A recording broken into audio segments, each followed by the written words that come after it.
राज्य दिया और तप करने के लिए वन को चले गए।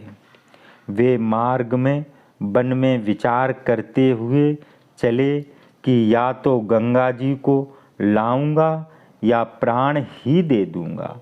जैसे पिताजी ने तन मन दे दिया वैसे ही मैं दे दूंगा और लौटकर नगर का नाम भी नहीं लूँगा।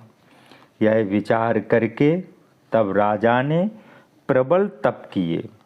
अपार समय बीतने पर देह त्याग दिया, परंतु कोई देवता प्रकट न हुआ।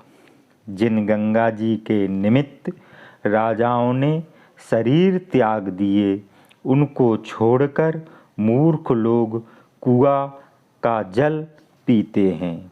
यहाँ भागीरथ ने मन में विचार किया कि बहुत दिन बीत गए, पिताजी नहीं आए। काकुत्स नामक भगीरथ के एक पुत्र था। उसे राज्य दिया और भगीरथ ने उसे अनेक राजनीति समझाई। पूर्व की कथा पुत्र से कही और आशीष देकर राजा चले। नगर से निकलते ही सुंदर शकुन मिले और राजा अत्यंत घने वन में आए।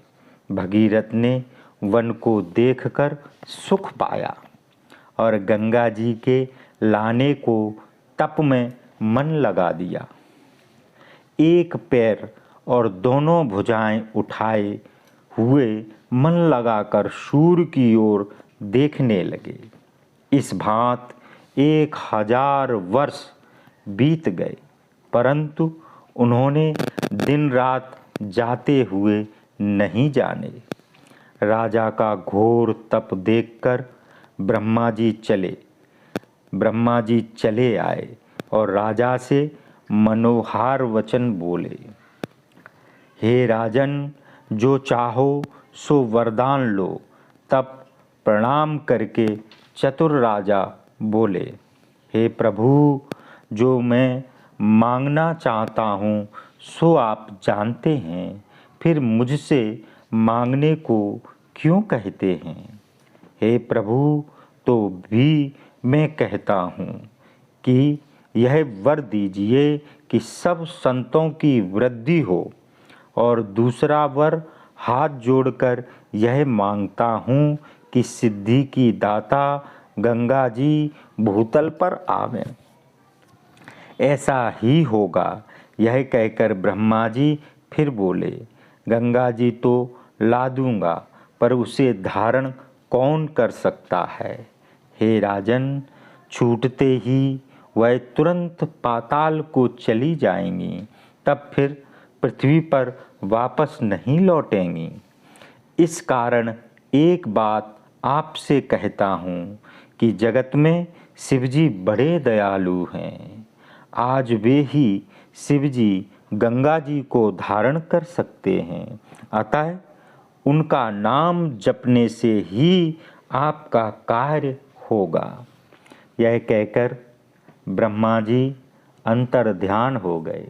फिर भगीरथ शिवजी के पास गए। वे देवताओं के वर्ष तक अंगूठे के आधार पर खड़े रहे और बारंबार शिवजी का नाम उच्चारण किया। तब दयालु शिवजी आकर प्रकट हो गए। तब राजा ने हाथ जोड़कर विनती की। शिवजी बोले कि मैं गंगा जी को धारण करूँगा। फिर वे भगवान का ध्यान करने लगे।